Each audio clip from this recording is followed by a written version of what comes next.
విద్యార్థుల గురించి, యువకుల ప్రాధాన్యత గురించి, రాజకీయాలలో భవిష్యత్తు గురించి, నిజంగా ఎక్కడైనా కూడా కల్ముషం లేని రాజకీయాలు ఎక్కడైనా స్టార్ట్ అయ్యేటి ఎక్కడైనా ఉంటే రాజకీయ నాయకుడు పలానివాడు అని చెప్పి ఎవరైనా కూడా గర్వకారణంగా ఫలానివాడు మా నాయకుడు అని చెప్పుకునే పరిస్థితి ఎక్కడి నుంచి అయినా స్టార్ట్ అవుతుందని అంటే దాని బీజం పడాల్సింది కరెక్ట్గా యువత నుంచి బీజం పడాలి, స్టూడెంట్ నుంచి బీజం పడాలి.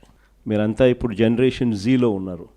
జనరేషన్ జీలో ఉన్న మీరంతా కూడా నెక్స్ట్ తరానికి, భావితరానికి మీరంతా కూడా దిక్సూచులు కాబోతూ ఉన్నారు. రాజకీయాలలో నిజంగా తులసి ముక్కల్లా నిజంగా ఎదగాలి.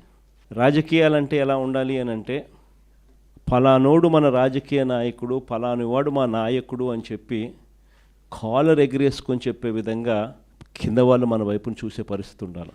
మన యంగర్ జనరేషన్ మన వైపు చూసేట్టుగా ఉండాలి. దట్ కెన్ ఓన్లీ హ్యాపెన్ మనలో ఆ గుణాలు కనిపించినప్పుడు, మనలో ఆ క్యారెక్టర్ కనిపించినప్పుడు మాత్రమే ఆ పరిస్థితులు వస్తాయి.